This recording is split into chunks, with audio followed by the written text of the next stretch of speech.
They called it the devil's own mercy, but to us, it felt like a betrayal. The wind rolled across the open plains, carrying the scent of mesquite smoke and slow-roasting beef. It was December 24th, 1944, Christmas Eve. Beyond the barbed wire of Camp Kilo, Texas, floodlights painted the dirty yard in silver. German prisoners of war stood in neat lines, their breath visible in the cold night air. They expected another roll call, another ration of army gruel, another reminder that they were defeated men. But then came the sound that stopped them. Music, not martial drums or German marches, but the draw of a steel guitar, followed by laughter and the smell of something impossible. Barbecue. Real Texas barbecue. A gate creaked open. A group of American guards, cowboys in khaki uniforms, waved the prisoners forward. One of them, Captain Jebediah Jeb Thorne, tall, lean with a weathered face and a Stetson tilted low, called out, "Evening, fellas. Hope y'all are hungry." The Germans hesitated. The idea of being invited anywhere by their captors seemed absurd. Corporal Klaus Richter, a 2-3-year-old Wehrmacht infantryman from Hamburg, stared through the wire, unsure if it was a trick. Just 6 months earlier, he had fought on the beaches of Normandy. Now, under the Texas stars, the enemy was offering him a plate of ribs and a mug of hot cider. Thorne smiled as he gestured toward the fire. "No change tonight, just supper. Merry Christmas." The prisoners exchanged weary glances before shuffling forward. The Americans handed out tin plates piled high with food beans, corn, roasted meat glistening with sauce. Someone handed Klaus a bottle of something cold. He held it up to the firelight and read the label, Coca-Cola. He'd seen the name before on abandoned Allied crates, but he'd never tasted it. He opened it carefully, heard the hiss, and took a sip. Sweet, fizzy, alien. The laughter of cowboys mingled with German accents as voices slowly rose into cautious conversation. Someone even started humming a tune. An American sergeant joined in, softly singing the English version, Silent Night. For a brief moment, the war disappeared. Klaus looked up at the Texas sky, the stars as bright as the Christmas candles his mother once lit back home. He realized he had never felt freer, not even in uniform, and as the fire crackled, one thought echoed in his mind. They've beaten us, but not with hatred, with kindness. When the German prisoners first learned they were being sent to America, many thought it was a death sentence. Rumors spread across the captured columns in France and North Africa that Americans were savages, industrial brutes who'd work them to death or leave them to starve. The propaganda machine back home had painted a vivid picture, America as a land of mechanical monsters ruled by greed and chaos. Klaus Richter remembered a leaflet his unit had received months before capture. It showed a grotesque caricature of an American soldier, a cigar-chomping giant with a whip in one hand and a sack of gold in the other. "You will die in their camps," it had warned. "They do not honor prisoners." And yet, when Klaus stepped off the train at Camp Kilo, Texas, nothing fit that narrative. He saw clean barracks, paved roads, even gardens. American officers stood with clipboards, not rifles. The guards offered water and bread, not blows. "Name?" a young sergeant asked in a calm tone. "Klaus Richter." "Welcome to Texas," the man replied. That sentence alone upended everything Klaus thought he knew. Across the camp, others shared his confusion. Oberleutnant Franz Kessler, once a Luftwaffe pilot, wrote in his diary, "They feed us like men, not animals. The guards joke with us. One even apologized when the coffee was cold." If this is captivity, then we have entered another world. The greatest shock wasn't comfort, it was dignity. Even as prisoners, they were allowed to organize choirs, hold classes, and paint murals on the walls of their barracks. One camp official even arranged for a Christmas tree cut from a nearby ranch and decorated with bits of foil from ration tins. Klaus found himself wrestling with the contrast. His comrades had been taught to see Americans as weak because they loved luxury. But here in Texas, luxury was paired with strength. The people who had defeated the mighty Wehrmacht weren't cruel. They were confident. The irony was sharp. Germany's war machine had run on fear and discipline. America's, it seemed, ran on generosity and abundance. As Klaus looked out over the camp's fence toward the open fields, he began to wonder which side had truly won the more human victory. By late 1943, the United States had become the world's largest warden of Axis prisoners. Trains carrying thousands of captured soldiers rolled across the Midwest through Kansas wheat fields, Oklahoma plains, and into the wide expanse of Texas. Texas had room to spare. Its open land, dry climate, and strong rail lines made it ideal for housing large camps. Between 1943 and 1946, the state would hold nearly 70,000 Axis prisoners, mostly Germans, with smaller numbers of Italians and Austrians. Klaus Richter's journey began in a makeshift port camp in Southampton, England. He was loaded aboard a Liberty ship packed with other prisoners. They were allowed on deck once a day for air, escorted by armed guards who seemed oddly casual, smoking cigarettes and joking about baseball scores. The voyage across the Atlantic took nearly 3 weeks. When the ship finally reached New York Harbor, the prisoners saw the Statue of Liberty through the mist. Some wept, others laughed bitterly. From there, the men were herded onto trains. The blinds were drawn, but gaps between the slats revealed glimpses of something they hadn't expected. Clean towns, busy people, no rubble, no bombed-out ruins. America was untouched. It looked alive. At last, the train hissed to a stop outside a town they couldn't name. A sign by the tracks read, "Camp Kilo, U.S. Army." Captain Jebediah Thorne, who oversaw the intake that week, watched as the men stepped off the cars. He had been a rancher before the war, a man of few words, but steady judgment. To him, the Germans weren't monsters. They were workers. And in Texas, workers were valuable. Get them cleaned up, fed, and issued new clothes, he told his sergeant. They'll be in the fields by Monday. The camp itself looked more like a small town than a prison. Neatly arranged barracks lined gravel streets. There was a hospital, a canteen, even a small library. Each compound had a mess hall and a recreation area with volleyball nets and soccer fields. When the prisoners saw the guards, they noticed something else. These men didn't look hardened or cruel. Many wore cowboy boots under their uniforms. A few had southern draws so thick that the Germans struggled to understand them. That evening, Klaus and his bunkmates were given stew, bread, and strong coffee. He sat in silence for a long time before whispering to his friend, "If this is captivity, then perhaps freedom is something different than we thought." Outside, the sun dipped behind the Texas horizon, painting the sky in gold and crimson. The camp loudspeaker played a country tune. For the first time since capture, Klaus slept without fear. Behind the fences and the barbed wire was a story of scale, numbers so vast they defied imagination. By the end of World War II, more than 425,000 Axis prisoners of war were held on American soil. Of those, nearly 70,000 were in Texas, spread across 30 large camps and hundreds of satellite work details. Each camp was an ecosystem. Camp Kilo alone covered 240 acres, housing over 4,800 men in rows of whitewashed barracks. Nearby stood the watchtowers, 6 of them, but they were rarely used for anything beyond observation. The Geneva Convention had set the standards, but America went beyond them. Prisoners received the same caloric intake as U.S. soldiers, roughly 3,200 calories per day.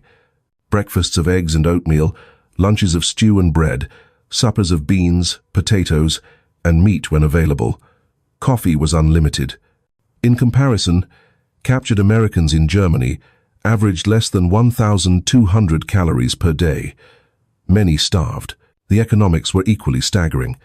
By 1944, Texas POW labor contributed an estimated 20 million man-hours to the American war economy. Prisoners harvested cotton, built roads, cut timber, and repaired machinery. Each was paid 80 cents a day, credited to an account they could use to buy cigarettes, soap, or writing paper from the camp canteen. The moral calculus was clear. America could afford to be generous. Even the statistics of death revealed a truth about power. Of the 425,000 prisoners in the U.S., fewer than 1% died in captivity, mostly from illness or accidents. In Soviet camps, the death rate for German POWs exceeded 35%. In British hands, around 3%. In America, the figure was so low it startled the German High Command, when they received Red Cross reports. The math told the story of two nations, one waging war with ideology, the other with industry. America had such abundance that it could feed, clothe, and house its enemies while building 96,000 planes in a single year. Germany, once the master of efficiency, now couldn't even keep its armies supplied. Klaus Richter, unaware of the numbers, lived them. Every warm meal, every clean sheet, every pack of American cigarettes was a silent statistic in a larger equation, a demonstration that power didn't have to be cruel to be absolute. For men who'd been raised under totalitarianism, this was psychological warfare at its most elegant. The camp spreadsheets and supply manifests were America's quiet propaganda, rows of numbers that whispered, "We can outproduce, outfeed, and outlast you. Even your captivity is efficient." The morning sun in Texas was merciless, burning away the chill of dawn within minutes. Klaus Richter stepped out of Barracks 14 with a mess tin in hand, joining the slow line that stretched toward the canteen. The smell of bacon and coffee hit him like a shockwave. He hadn't smelled that combination since before the war. Inside, American cooks, most of them enlisted men, were already cracking jokes. "Morning, Fritz. Don't burn your tongue this time," one of them called. The Germans laughed awkwardly. It was impossible to tell when these Texans were being serious or just friendly. Klaus received his breakfast, scrambled eggs, cornbread, a slice of apple, and black coffee. He carried the tray outside and sat on a bench beneath the long wooden awning. For a moment, the camp looked almost like a summer work camp, not a prison. Across the yard, two German officers were arguing about honor. One refused to eat American food, claiming it was an insult to the fatherland. Another whispered that the rations were better than anything the Wehrmacht could provide at home. The contradiction was everywhere between discipline and gratitude, pride and hunger. Later that day, Klaus was assigned to a maintenance crew. Their job was to repair fences around a nearby cotton field. The work was hard, but it came with something no German army ration ever included: freedom of movement. The guards watched from a distance, rifles slung casually, chatting about cattle prices. During a break, one of the Texans, a red-haired corporal named Billy Red Jenkins, offered Klaus a cigarette. "Try one of these. Lucky strike. Best smoke west of the Mississippi." Klaus hesitated, then accepted. The taste was sharp, clean, and strangely sweet. Jenkins grinned. "Not bad for a war, huh?" In the weeks that followed, small acts like that chipped away at every expectation Klaus had carried into captivity. On Sundays, the prisoners played soccer against the guards. On Wednesdays, they received American newspapers, censored, but still full of life. And every evening, the sound of harmonicas drifted across the yard, mixing with faint country tunes from the guards' radios. There was tension, of course. A small group of Nazi loyalists within the camp tried to enforce ideological discipline, labeling those who cooperated as traitors. But as rations stayed steady, as work remained humane, as letters from home described cities reduced to rubble, even the loudest voices of defiance grew quieter. Captain Jebediah Thorne, overseeing the camp's operations, noted in his report, "The best discipline comes not from fear, but from fairness. These boys ain't got much left to fight for, except maybe their own decency." For Klaus, the fieldwork became something unexpected, a kind of therapy. The rhythm of labor, the open sky, the smell of grass and sweat. It wasn't freedom, but it was close enough to remember what freedom felt like. By December 1944, Camp Kilo had changed. The summer's dust storms had given way to mild winter air, and the cotton fields outside the wire stood bare and silent. For most of the 4,000 German prisoners, Christmas meant homesickness, a reminder of wives, children, and a homeland now under siege. But for the Texans running the camp, Christmas meant barbecue. And in Texas, a barbecue wasn't just a meal, it was an event, a celebration of community. 2 weeks before Christmas, Major Walter Todd Todson, the camp's commanding officer, called a staff meeting. "Gentlemen," he said, "we're having a Christmas barbecue this year, and I'm inviting the prisoners." The room went silent. One guard stammered, "Sir, you mean they'll be eating with us?" Todson nodded. "That's right. No better way to keep men calm than to treat them like men." The plan was simple but bold. On Christmas Eve, the Americans and their German prisoners would share one massive outdoor meal under the open Texas sky. The prisoners were skeptical. When rumors first spread, many thought it was a cruel joke, an American trick to humiliate them. But when the supply trucks arrived loaded with beef, flour, beans, and Coca-Cola crates, disbelief turned into a kind of cautious curiosity. On the morning of December 24th, the smell of mesquite smoke rolled through the camp like a dream. The Americans had been up since dawn, tending to the pit's huge brick-lined grills filled with ribs and brisket. Country music played softly from a radio near the mess hall, and even the guards seemed relaxed. Klaus Richter watched through the barbed wire as Sergeant Billy Jenkins waved him over. "Come on, Fritz. Grab a plate before it's all gone." He hesitated only a moment before walking through the gate. The guards barely glanced at him. There was no shouting, no barking of orders, just the sound of laughter, sizzling meat, and a dozen languages mixing in the air. Long wooden tables had been set up beneath strings of Christmas lights. Germans and Americans sat side by side, sharing food, trading cigarettes, and teaching each other words. "Danke," one guard said proudly, holding up a Coca-Cola bottle. "You got it," Klaus replied, grinning for the first time in months. Someone from the American side began playing Silent Night on a harmonica. Within seconds, the Germans joined in, singing the original Stille Nacht in soft, hesitant voices. The two versions merged, English and German weaving together under the Texas night. For a few precious hours, the war stopped at the fence line. The prisoners forgot their uniforms, and the guards forgot their rifles. All that remained was the warmth of food, fire, and shared humanity. Later that evening, Major Todson walked the camp perimeter with his adjutant. "You think Berlin would believe this?" the younger officer asked. Todson smiled. "Son, if the world ran on barbecue and goodwill, we wouldn't be fighting this war in the first place." That night, as Klaus lay on his bunk, the scent of smoke and beef still clinging to his clothes, he realized something profound. His captors had shown him more mercy in a single day than his own officers had in years. He closed his eyes and whispered, "Frohe Weihnachten." Not to anyone in particular, but to the quiet, to the night, to the strange country that had treated him not as an enemy, but as a man. After that Christmas barbecue, Camp Kilo changed in ways no regulation could capture. The fences were still there, the guards still carried rifles, but the atmosphere had softened. Mutual respect had replaced suspicion. German POWs began writing home, and those letters, filtered through military censors, became small messengers of a different kind of truth. In them, captured soldiers tried to describe something that their families in bombed-out Germany would struggle to comprehend. In one such letter dated January 2nd, 1945, Private Ernst Bauer wrote, "We spent Christmas eating roasted beef under the open sky. The Americans gave us Coca-Cola and cigarettes. We sang Silent Night together, both languages at once. I saw one guard cry. I think he had lost a brother in France. Still, he shared his food with us."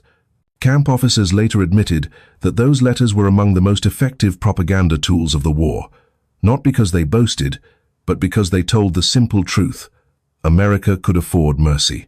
For the men reading those letters in ruined German towns, the descriptions sounded almost impossible.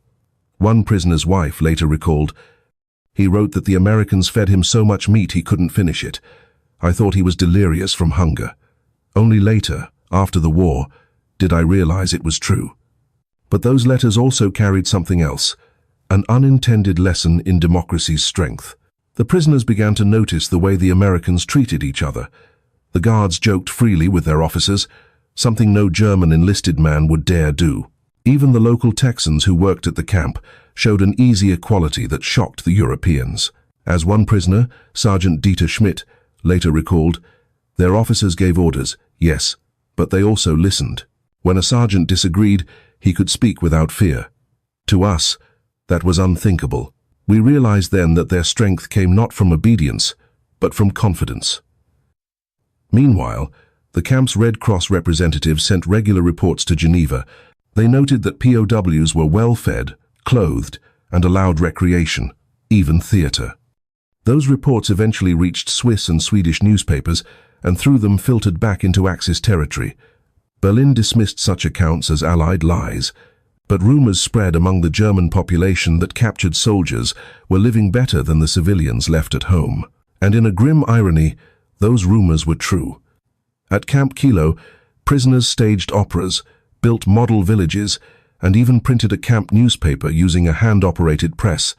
They debated politics under oak trees, discussing the war's likely end, while Texas winds carried the smell of barbecue and mesquite. A few prisoners were even hired to work on nearby ranches, paid small wages, guarded only by the trust of their employers. These men returned each evening sunburned, tired, and slightly freer. Local rancher Jim Dillard described one of his POW workers years later. He'd milk the cows, mend the fences, and then sit on the porch drinking lemonade. Said it was the first time he'd seen a sunset without hearing bombs. By early 1945, America's treatment of prisoners had become one of its quietest, most powerful weapons. Every letter home, every photo of smiling POWs, every rumor of Christmas barbecues and Coca-Cola eroded the myth of Nazi superiority. When Allied planes dropped propaganda leaflets over Germany, showing images of contented prisoners in Texas camps, few Germans believed them at first, but those who did began to wonder whether surrender might not mean disgrace, but survival. For men like Klaus Richter and Ernst Bauer, captivity had become something else entirely. They were no longer fighting for Hitler. They were learning from their captors what freedom actually looked like. And in the strangest way imaginable, the lesson came not from ideology or propaganda, but from a shared meal under the Texas sky. When the war finally ended in May 1945, Camp Kilo erupted in both celebration and confusion. The guards cheered at the radio broadcasts from Europe. Germany had surrendered. But for the prisoners, the news landed with a dull, uncertain weight. Some fell silent, others wept. A few whispered prayers in disbelief. Their world, the Reich they had been taught to die for, was gone. Captain Otto Krieger, a former Wehrmacht engineer, wrote in his diary that night, "For 5 years, we believed we fought for civilization itself. Today, the Americans gave us coffee, and we listened to their president on the radio. I realized our civilization had already died long before our army did." The Texans, practical as ever, saw no reason to stop the rhythms of life. Work details continued. Fields still needed tending. Cattle still needed moving. The only change was in tone. Now the men worked not as enemies, but as fellow laborers. Major Todson ordered that the German prisoners be allowed to listen to American broadcasts in the recreation hall. They heard about the liberation of the concentration camps, the collapse of Berlin, and the death of Hitler. The revelations hit like hammer blows. For many, disbelief gave way to horror. The men who had sung Silent Night beside Texans in December now realized what their country had done under the same flag they once saluted. One prisoner, Corporal Gunther Wolf, later told an interviewer, "We had believed our officers when they said the Allies were barbarians, but then we saw photographs of Buchenwald, and I remembered how the Americans gave us food and medicine. That day, I decided never again to believe any man who tells me hate is duty." Camp Kilo's commander faced a new problem: what to do with thousands of men who no longer had a country to return to. Repatriation would take months, sometimes years. In that time, the camp became something remarkable, a classroom for democracy. Texan teachers from local schools volunteered to give lessons in English, civics, and basic economics. The army shipped in textbooks, film reels, even projectors. Prisoners learned about the U.S. Constitution, the Bill of Rights, and the principles of free enterprise. At first, many laughed at the idea. "You're teaching the enemy to think like Americans?" one guard asked. Major Todson smiled. "No," he replied, "we're teaching them to think for themselves." Over the following months, men who had once marched under the swastika began sketching new ideas in their notebooks, designs for post-war homes, small businesses, cooperative farms.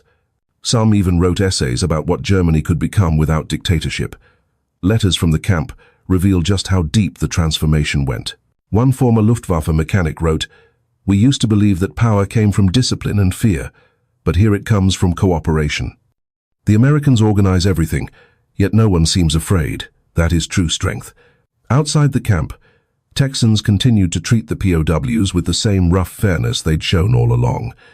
Ranch families invited small groups to church picnics.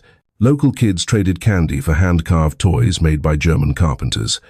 A Red Cross visitor in late 1945 described Camp Kilo as less a prison than a small, functioning town. The war had begun as a contest of weapons and willpower, but in its aftermath, something subtler and more enduring was taking place in Texas. The prisoners had entered Camp Kilo as soldiers of a defeated empire. They would leave as witnesses to a different kind of victory, one not of conquest, but of character. Klaus Richter summed it up best in a letter home. "We came here believing America would break us. Instead, she showed us what freedom feels like, not in speeches or slogans, but in small acts of decency, a shared meal, a fair wage, a kind word. That is the victory no bomb can win." As 1945 drew to a close, Camp Kilo stood quiet under a Texas winter sky. The barbed wire remained, but the hatred it symbolized had rusted away. The war was over. The real rebuilding had just begun.